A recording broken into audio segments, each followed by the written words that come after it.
In Bell Hook's article, Eating the Other, Desire and Resistance, she warns against the commodification of the other. She observes that the desires of the dominant race to have contact with the other has most often been led to domination, exploitation, and reinforcement of the status quo. To describe this commodification, she says, when race and ethnicity become commodified as resources for pleasure, the culture of specific groups, as well as the bodies of individuals, can be seen as constituting an alternative playground where members of dominating races, genders, sexual practices affirm their power over in intimate relationships with the other.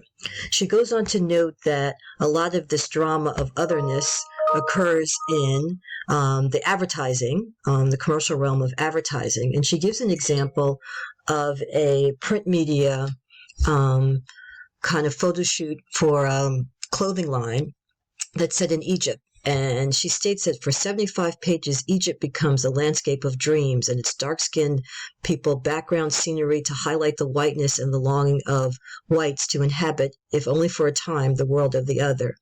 She goes on to note that there's no text about the Egyptian people in the whole print media photo shoot, that the images of the Egyptian people are often blurred, and that any contact between the white models and the Egyptian people, that there's no mutual looking. So I like to take these thoughts from Bell Hooks and look at a television series that I really enjoy watching, Bob Hearts Abishola, or Bob Loves Abishola, and look at what encountering the other by the dominant race looks like in, or is portrayed in this series. For those of you that aren't familiar with this series, I'll show a little bit of the trailer, and then I'll just connect this link if you want to see more. Let's see if I can get it to show. There it is. Bob Hearts Abishola, a new comedy coming to CBS this fall. Can we please focus? Calm down, Bob. You're no good to us dead. We have a 50-year-old male, chest pains. Hang in there, brother. You're going to be okay. Of course he's going to be okay. It's just gas. It's not gas, Mom. I'm having a heart attack. You look like an angel. What happened? You had 3 stents put in. Is that a lot? For a man your size, no. Would you mind showing me your socks? Eh? Socks are my business. Nirvana's RD75s. That's a shame. So yours are better. The Canadian Association of Chiropodists thinks so. I'll get you a couple pairs. You'll see. Thank you. All right, so this is my stop. I'll wait out here for you. I'm a little pee shy. Would you like me to insert a catheter in your penis? I really wouldn't. Ọmọdé mẹ́ta ṣeré o, eré o, wá ṣeré ayọ̀. Ọmọdé mẹ́ta ṣeré o, eré o. That's nice. What's that? I used to sing this for my son before I put him to bed. Always worked. Ọmọdé mẹ́ta ṣeré o, eré o. Hey, would you look at that? What's your name? Abishola. You can call me Bob. Good night, Bob. What now? I never liked the sound of my name, but when you say it, it sounds nice. Bob. Say it again. Good night, Bob. Oh, yeah, it's way better than Bob. I'm looking for a nurse. Her name is Abishola. I wanted to thank her. She's not on right now. Do you have her address? I can't give that out. Would a pair of socks change your mind? Honey, you in Detroit? You need to give me some money.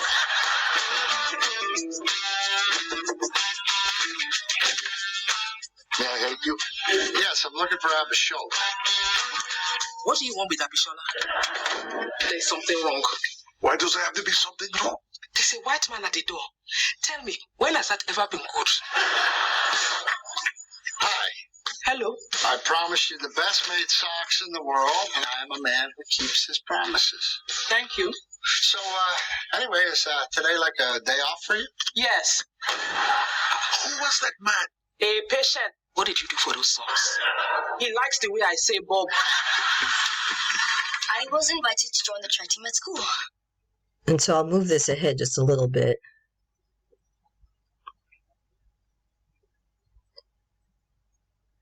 Just to here.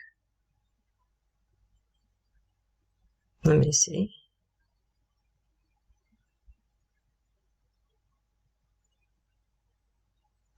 To the scene.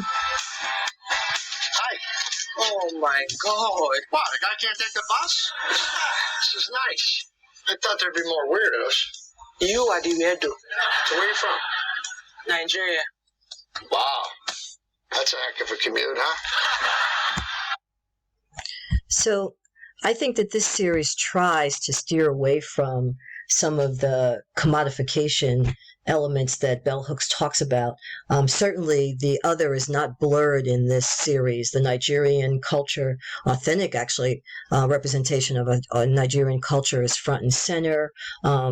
They use Nigerian actors for most of the Nigerian parts. So let's look further at another clip that kind of shows more about the relationship between Bob and Abishola. Here's another little clip.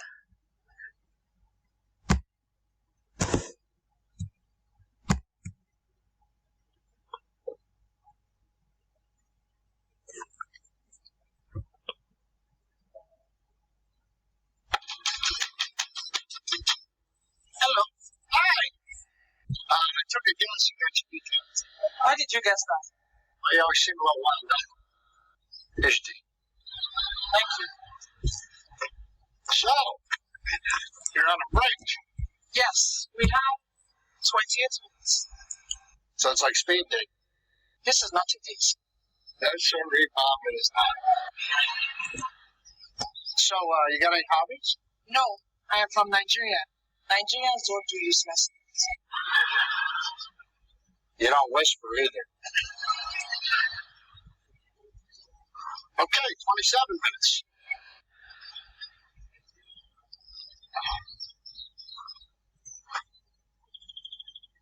Do you have hobbies? Well, I used to, but since I got divorced, I spent most of my time working. How long were you married? 12 years. Children? We tried. I tried. She just laid there. Excuse me. Oh, I'm sorry. No kids. So now your whole life is about making songs. Impressions. I'm a soldier in the war against phlebitis. I'm curious. Where did the company name Max.com come from? Well, my dad started the company, and his name is Max, and my mom's name is Dottie, so Max stopped. I thought it would be a better story. So what brought you to Detroit? I wanted a better life for me and my son. I understand that. Well, why Detroit? I have family here. Yeah, we've met. What about your son's dad? Where's he at? He moved back to Nigeria. There he's a civil engineer. Yeah. He works in a company. So you like change? Nothing? Okay. I think in this clip, what we see is Abishola's efforts to resist Bob's efforts to define her, define the relationship, define the experience. She just kind of doesn't let Bob do that. Even define her experience, she continues to expose what life is like for her as a Nigerian immigrant, despite Bob's efforts to kind of make light at this. So let's look at one other clip.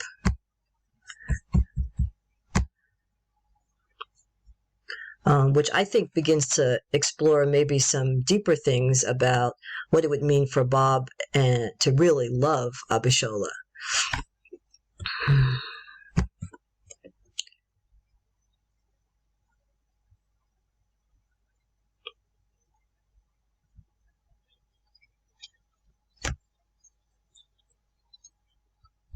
Happy Valentine's Day. Happy Valentine's Day, Bob.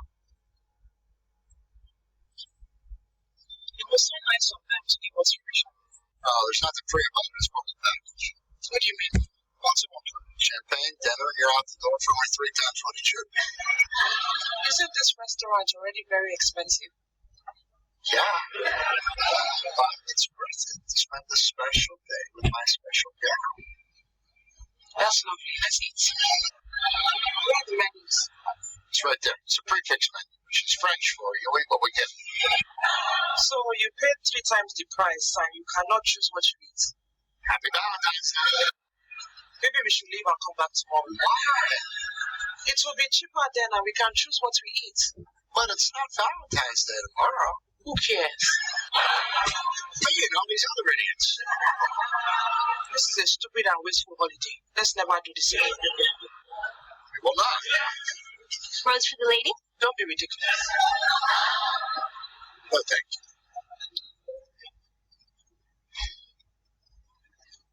So I guess you probably don't want this overpriced piece of jewelry I got. Well, jewelry is different. Is it now? Yes, it's very practical. It's something that can be passed down through generations. Yeah, like silverware or a genetic disease. Oh, it's beautiful. Hey, look, I did something right. You can never go wrong with jewelry. I hope you understand that this bracelet is an expression of my love. Thank you. My love for you. Have a show. I love you.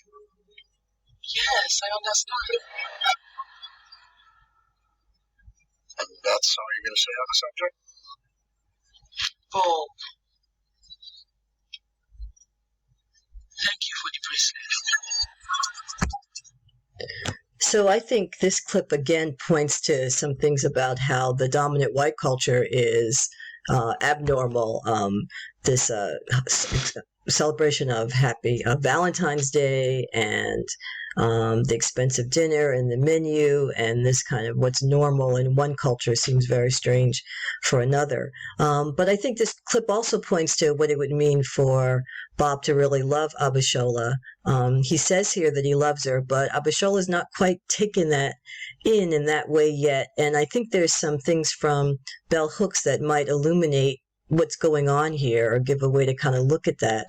Bell Hooks mentions that in this on page 371 that contact between white and black, which signals the absence of domination and oppressor relationship, must emerge through mutual choice and negotiation.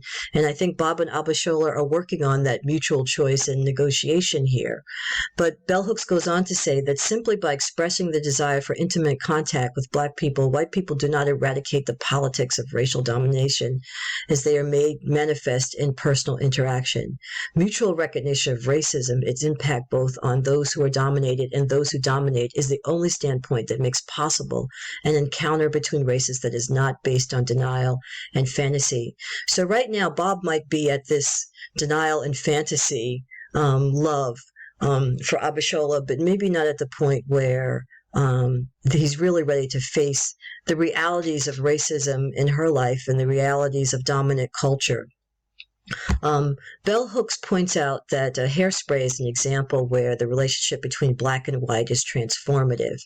And she notes that a recognition of the particular pleasures and sorrows of black folks' experience that happens in Hairspray does not lead to cultural appropriation, but to an appreciation that extends beyond into the realm of political. And I'm not sure if Bob is really at an appreciation of Abishola's Nigerian culture. It's still kind of an out there thing for him, although I haven't watched all the series. So I think it remains to be seen whether this encounter between black and white in Bob Loves Abishola will really lead to disrupting the status quo.